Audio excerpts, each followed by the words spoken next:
Hello everyone. Welcome back to my YouTube channel exam express. कैसे हैं आप लोग? होपफुली सभी बढ़िया होंगे। स्टाफ सिलेक्शन कमीशन एसएससी की तरफ से हमें रिसेंटली काफ़ी अच्छी वैकेंसीज के लिए नोटिफिकेशन देखने को मिल रहा है। आज हम उसी नोटिफिकेशन के बारे में डिटेल में क्या समझने वाले हैं। तो बेसिकली अगर आप यहाँ पे देखोगे तो ये जो स्क्रीन पे आपको नोटिफिकेशन दिख रहा है, ये एसएससी की तरफ से रिलीज हुआ है, जो कि department of the personal and training SSC ने रिलीज किया हुआ है। इसमें इंपॉर्टेंट डेट की अगर हम यहाँ पर बात करते हैं, जो हमें देखने को मिल रही है बेसिकली फॉर्म फिलिंग की स्टार्टिंग डेट की अगर हम यहाँ पे बात करें तो 2/6/2025 से फॉर्म फिल होना बेसिकली क्या स्टार्ट हो चुके हैं। और अगर हम यहाँ पर लास्ट डेट की बात करते हैं, जो कि हमें यहाँ पर 23/6/2025 देखने को मिल रही है। आप इस डेट तक बेसिकली फॉर्म फिल कर पाएंगे, इसकी लास्ट डेट है। वहीं अगर हम यहाँ पर बात करते हैं date of the window for the application for the correction के लिए, 2 दिन आपको एडिशनली मिलेंगे यहाँ पर 28 से लेके 30 तक, जिसमें आप अपनी एप्लीकेशन में करेक्शन कर सकते हैं। Date of the computer based exam की बात करते हैं सीबीटी की, जो कि कंडक्ट होना है 24 जुलाई से लेके 8 अगस्त के बीच में। ये एक क्या टेंटेटिव डेट है, ये ऊपर नीचे हो सकती है एज पर द टाइमिंग या गवर्नमेंट्स के टर्म्स एंड कंडीशन पर। बाकी अगर आपको कुछ क्वारीज है इससे रिलेटेड, या कुछ समझ में नहीं आया, या इंक्वायरी है, या फॉर्म फिल करने में कोई डिफिकल्टी आ रही है, तो आप इनके टोल फ्री नंबर पर कॉल करके उनसे हेल्प भी ले सकते हैं। बाकी यहाँ पर हमें टर्म्स एंड कंडीशन देखने को मिल रही है, जो आपको ध्यान रखना है यहाँ पर ड्यूरिंग द फॉर्म फिलिंग के लिए। अब यहाँ पर हम जो वैकेंसीज के लिए सबसे पहले देख लेते हैं कि हमें कौन कौन से डिपार्टमेंट में कौन कौन सी वैकेंसीज देखने को मिल रही है। देन फिर उसके बाद में हम एज के क्राइटेरिया वगैरह इन चीज़ों को हम क्या डिटेल में समझेंगे।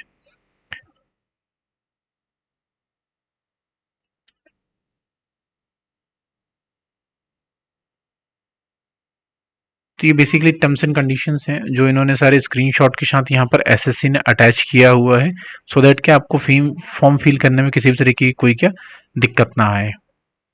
तो बेसिकली अब आप यहाँ पे देखोगे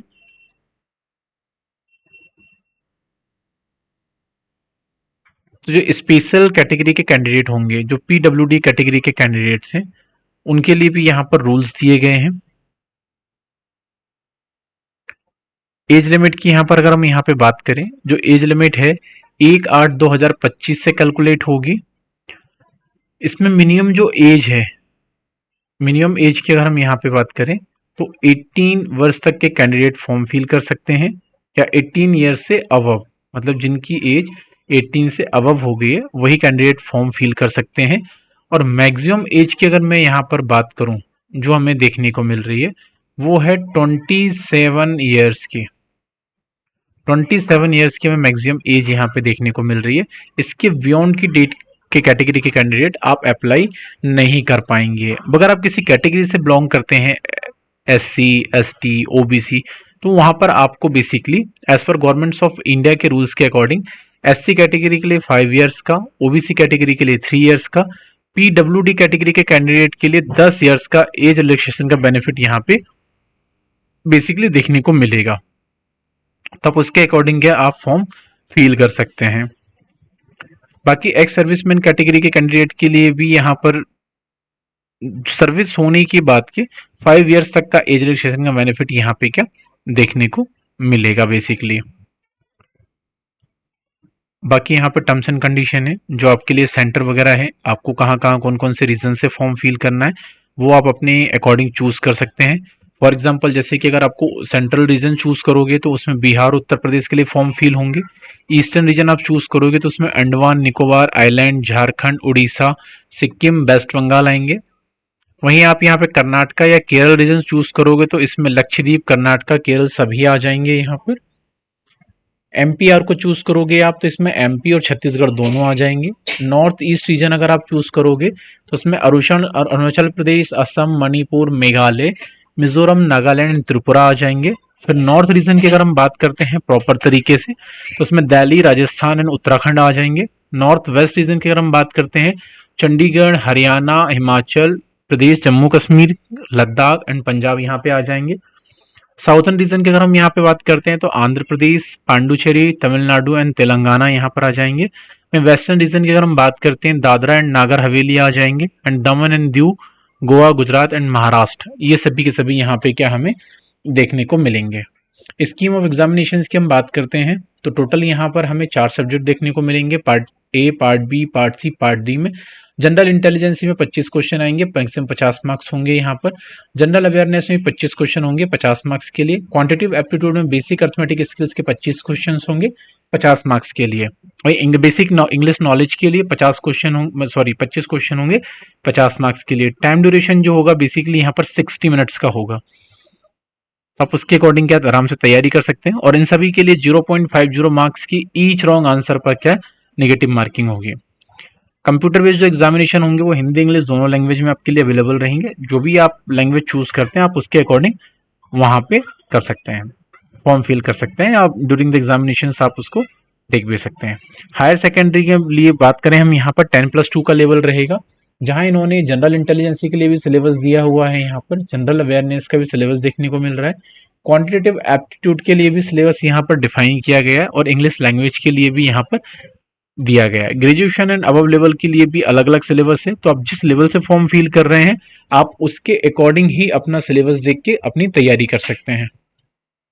इंपोर्टेंट डॉक्यूमेंट्स की बात करें जो कि रिक्वायरमेंट होगा ड्यूरिंग द फॉर्म फिलिंग के लिए, आपका आधार कार्ड होना चाहिए, ड्राइविंग लाइसेंस होना चाहिए एंड पासपोर्ट। इन दोनों में से कोई एक भी होगा तो आपको चलेगा, और साथ ही साथ आपके वैलिड सर्टिफिकेट्स होना चाहिए ड्यूरिंग द फॉर्म फिलिंग के लिए, तभी आप क्या फॉर्म फिल कर पाएंगे। बाकी यहाँ पर कट ऑफ मार्क्स की अगर हम बात करें तो अनरिजर्व कैटेगरी के लिए 30%, ओबीसी के लिए 25% एंड अदर कैटेगरी के लिए 20% यहाँ पर देखने को मिल रहा है। और यहाँ पर जो सिलेक्शन होगा बेसिकली 1:30 के अकॉर्डिंग होगा। अगर एक पोस्ट है तो एक पोस्ट के लिए 30 कैंडिडेट का यहाँ पे क्या सिलेक्शन होने वाला है, और up to 5 vacancies of any category of the post, उसके अकॉर्डिंग यहाँ पे क्या सिलेक्शन रहेगा आपका, और उसी के अकॉर्डिंग क्या बेसिकली कट ऑफ जाने वाला है। बाकी यहाँ पर और भी कुछ टर्म्स एंड कंडीशंस हैं जो ड्यूरिंग द फॉर्म फिलिंग आपको ध्यान रखने हैं, आप उसी के अकॉर्डिंग ही फॉर्म फिल करेंगे, सो दैट क्या है ये आपके लिए बहुत ज़्यादा यहाँ पे क्या हेल्पफुल होने वाला है। बाकी यहाँ पर इन्होंने अलग अलग कैटेगरी के कैंडिडेट के लिए एनेक्सर्स रिलीज किए हुए हैं। आप जब फॉर्म फिल करोगे तो आप इस एनेक्सर के थ्रू ही फॉर्म फिल करें, सो दैट क्या ये आपके लिए हेल्पफुल रहे। और यहाँ पर इन्होंने प्रॉपर तरीके से गाइड किया हुआ है कैसे कैसे आपको एसएससी के पोर्टल पर जाना है। जैसे आप यहाँ कैंडिडेट पे जाएंगे, आपको यहाँ पर रजिस्ट्रेशन नंबर और यहाँ पासवर्ड डालेंगे, और यहाँ पे कैप्चा फिल करेंगे, बेसिकली कैप्चा यहाँ फिल करेंगे, और फिर उसके बाद लॉगिन में क्लिक कर देंगे पहले से आईडी पासवर्ड बना हुआ है तो। और अगर आप फर्स्ट टाइम लॉगिन कर रहे हैं तो आप रजिस्टर नाउ पे क्लिक करोगे, रजिस्टर नाउ पे क्लिक करके आप इजीली तरीके से अपने आप को रजिस्टर कर पाओगे, देन एप्लीकेशन फिल कर पाओगे। ये वन टाइम रजिस्ट्रेशन का यहाँ पे प्रोसेस बता रहे हैं, जो लोग पहली बार आएंगे देन फिर आप यहाँ पे कंटिन्यू कर सकते हैं। यहाँ पे आप अपनी बेसिक डिटेल फिल करोगे, डॉक्यूमेंट्स अटैच करोगे, देन फिर आपका रजिस्ट्रेशन नंबर आ जाएगा, आप इसके थ्रू अगेन लॉगिन करोगे, लॉगिन करके इसी तरीके से आपका फॉर्म फिल हो जाएगा। ये बेसिकली आगे इन्होंने भी पोस्ट के अकॉर्डिंग बताया हुआ है, तो आप गाइडेंस के तौर पर ही आप यहाँ से भी ले सकते हैं, और सिंपल तरीके से आप क्या फॉर्म फिल कर सकते हैं। आपको कहीं और जाने की जरूरत नहीं है, किसी कैफे वगैरह में आप अपने घर से ही फुलफिल कर सकते हैं। फोटो के लिए आपको जरूर ध्यान रखना है, बेसिकली जो फोटोज हैं आपकी वो पीछे वाइट बैकग्राउंड हो या सिंपल बैकग्राउंड हो, फोटोज है आपकी वो सिंपल हो, ज़्यादा स्टाइलिश ना हो कि आपने चश्मा लगाया है और अदर चीज़ें। फोटोज में जब आप अटैच करो तो ध्यान रखना चाहिए बहुत ज़्यादा स्मॉल ना हो, बहुत ज़्यादा एक्स्ट्रा कलर ना हो उसमें, बहुत ज़्यादा क्लोज ना हो, और फिर इनवर्स फोटोग्राफ्स ना हो। इन सब चीज़ों से आप बचें। या फिर फोटोग्राफ्स ब्लर नहीं होना चाहिए इस तरीके से, या फिर गॉगल्स के साथ आपको अटैच नहीं करने, सिंपली आप जैसे स्टूडेंट हो प्रोफेशनल तरीके से आपके फोटोज आपको अटैच करके ही फॉर्म फिल करना है। बाकी हम यहाँ पर है ना जो वैकेंसीज की बात करें तो यहाँ पर काफ़ी अच्छी वैकेंसीज हैं, जिसमें पहली वैकेंसीज देखने को मिल रही है कैंटीन अटेंडेंट के लिए। यहाँ पर टोटल जो वैकेंसीज हैं वो 13 वैकेंसी है। ओबीसी के लिए 3, एससी के लिए 2, एसटी के लिए 1 और अनरिजर्व कैटेगरी के लिए 6 वैकेंसी, वहीं ईडब्ल्यूएस के लिए 6। यहाँ पर जो रिक्वायरमेंट रहेगा 10th के अकॉर्डिंग रहेगा, लेवल फर्स्ट, एज 18 से 25 के बीच में होनी चाहिए। वहीं फुमिगेशन असिस्टेंट के लिए अगर हम बात करें तो एज 18 से 25 होगी, लेवल 4 होगा। हायर सेकेंडरी 10+2 के लिए टोटल यहाँ पर 3 वैकेंसी है। जूनियर इंजीनियर कम्युनिकेशंस के लिए central water communication department of water resources, river development and Ganga reservations के लिए यहाँ पर लेवल 6 के हिसाब से होगा। यहाँ पर भी हायर सेकेंडरी ही चाहिए, 10+2 ही चाहिए एग्जामिनेशन लेवल, टोटल यहाँ पर 10 वैकेंसी है। टेक्निकल सुपरिंटेंडेंट प्रोसेसर से बात करें, लेवल 6 के अकॉर्डिंग होगा, हायर सेकेंडरी होना चाहिए, एक वैकेंसी यहाँ पर देखने को मिल रही है। एज की बात करें यहाँ पर 18 से 30 देखने को मिल रही है। वही टेक्निकल अटेंडेंट साइकिल के लिए बात करें, यहाँ पर एजुकेशन का लेवल 10 होना चाहिए, एक वैकेंसी है यहाँ पर। साइंटिफिक असिस्टेंट इलेक्ट्रिकल के लिए टोटल यहाँ पर 9 वैकेंसी देखने को मिल रही है। यहाँ पर ग्रेजुएशन एंड अबव का लेवल होगा। कैंटीन अटेंडेंट के लिए वापिस जो है national Sagar institution department of the food and publication distribution में यहाँ पर भी 2 वैकेंसी देखने को मिल रही है। सीनियर साइंटिस्ट असिस्टेंट के लिए टोटल 1 वैकेंसी देखने को मिल रही है। एमटीएस लाइब्रेरी अटेंडेंट के लिए 1 वैकेंसी देखने को मिल रही है। गर्ल्स कैडेट द इंस्ट्रक्टर के लिए टोटल 19 वैकेंसी देखने को मिल रही है। वही मैनेजर कम अकाउंटेंट जिन्हें ग्रेजुएशन से अबव किया हुआ, यहाँ पर 1 वैकेंसी देखने को मिल रही है। फायरमैन के लिए 25 वैकेंसी देखने को मिल रही है, 10 बेसिस पर, लेवल 2 होगा यहाँ पर। वही civil motor driver ordinary grade के लिए यहाँ पर 31 वैकेंसी देखने को मिल रही है। यहाँ पर लेवल जो होगा बेसिकली 10 होगा। वहीं सेम वैसे सिविलियन मोटर ड्राइवर के लिए 31 वैकेंसी, मल्टीटास्किंग स्टाफ के लिए 27 वैकेंसी यहाँ पे देखने को मिल रही है। टेक्निकल ऑफिसर के लिए स्टोरेज एंड रिसर्च डिपार्टमेंट के लिए 1 वैकेंसी देखने को मिल रही है। टेक्निकल ऑपरेटर ड्रिलिंग के लिए यहाँ पर 6 वैकेंसी देखने को मिल रही है। वहीं स्टोर कीपर के लिए हमें यहाँ पर बेसिकली 2 वैकेंसी देखने को मिल रही है। एंड रिसर्च असिस्टेंट के लिए 1 वैकेंसी। वहीं clerk in the departmental canteen के लिए 6 वैकेंसी हमें यहाँ पे क्या देखने को मिल रही है। आगे हम बात करें चार्जमैन इलेक्ट्रॉनिक्स के लिए, चार्जमैन मैकेनिकल्स के लिए यहाँ पर 2-2 वैकेंसी हमें देखने को मिल रही है। स्टैंडर्ड जो होगा 10 होगा यहाँ पर, 10+2। चार्जमैन केमिकल के लिए भी यहाँ पे 1 वैकेंसी देखने को मिल रही है। चार्जमैन इलेक्ट्रिकल के लिए यहाँ पर 2 वैकेंसी। चार्जमैन द मेट्रोलॉजी के लिए यहाँ पर 1 वैकेंसी। चार्जमैन कंप्यूटर साइंस के लिए 2 वैकेंसी। चार्जमैन एरोनॉटिकल्स के लिए 1 वैकेंसी हमें यहाँ पे देखने को मिल रही है। वहीं यहाँ पे हम बात करें junior engineer quantity serving and contract के लिए यहाँ पे हमें 114 वैकेंसी देखने को मिल रही है, जो कि मिलिट्री इंजीनियरिंग सर्विसेज में होगी यहाँ पर।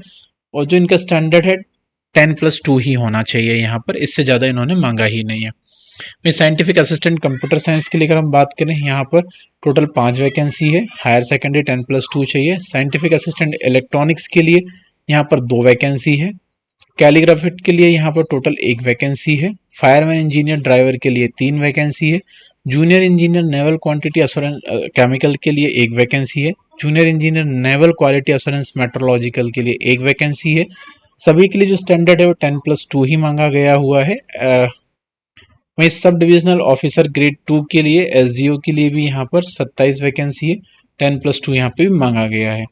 साइंटिफिक असिस्टेंट की बात करें हम, यहाँ पर टोटल 8 वैकेंसी है। फर्टिलाइजर इंस्पेक्टर की बात करें, यहाँ पर 3 वैकेंसी है। दोनों में ग्रेजुएशन एंड अबव लेवल का यहाँ पे मांगा गया हुआ है। नेक्स्ट हम बात करें यहाँ पर technician and scientific assistant physical civil के लिए, यहाँ पर टोटल हमें 1 और 5 वैकेंसी देखने को मिल रही है। टेक्निकल ऑफिसर स्टोर के लिए 2 वैकेंसी। फील्ड मैन के लिए 1 वैकेंसी। जूनियर कंप्यूटर के लिए 1 वैकेंसी। सीनियर टेक्निकल असिस्टेंट के लिए 1 वैकेंसी।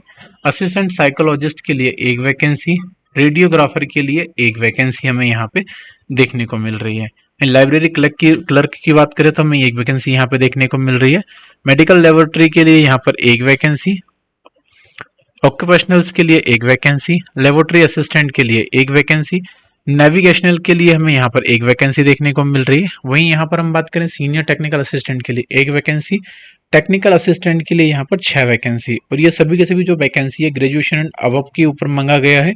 वहीं ड्राइवर कम मैकेनिक के लिए यहाँ पर 10 के भी यहाँ पर होगी 1 वैकेंसी है। सब एडिटर की बात करें बंगाली में, सब एडिटर तमिल के लिए 1 वैकेंसी यहाँ पर है। बाकी जो vacancy sub editor English, Hindi, Marathi, information generals, library clerk general, हलवाई कम कुक के लिए, जो हलवाई कम कुक होंगे और मेडिकल क्लर्क से लेके ये 10 बेसिस पर यहाँ पे रिक्रूटमेंट होगी। बाकी की जो वैकेंसीज हैं वो सारी की सारी ग्रेजुएशन अबव लेवल की पोस्ट यहाँ पे क्या देखने को मिल रही है। तो आप जिस भी कैटेगरी से फॉर्म फिल करना चाहते हैं आप उसके अकॉर्डिंग अपनी वैकेंसी चूज करके आप फॉर्म यहाँ पे इजिली तरीके से फिल कर सकते हैं।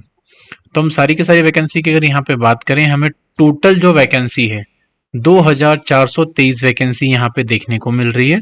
आप उसके अकॉर्डिंग इजी तरीके से फॉर्म फिल कर सकते हैं। बाकी अगर आपको इस नोटिफिकेशन से रिलेटेड कुछ भी क्वेरीज है, डाउट है, कंफ्यूजन है, तो आप हमें कमेंट्स भी कर सकते हैं। बाकी आप और भी इसी तरीके की जॉब अपडेट्स के लिए हमारे यूट्यूब चैनल को सब्सक्राइब करना ना भूलें। साथ ही साथ आप बेल आइकन जरूर प्रेस कर लें, सो दैट क्या है आपसे किसी भी तरीके का कोई भी नोटिफिकेशन मिस ना हो पाए। इसी के साथ मैं आज का सेशन यहीं पर क्लोज करता हूँ। This is Sudhir Sahu signing off this session. Thank you.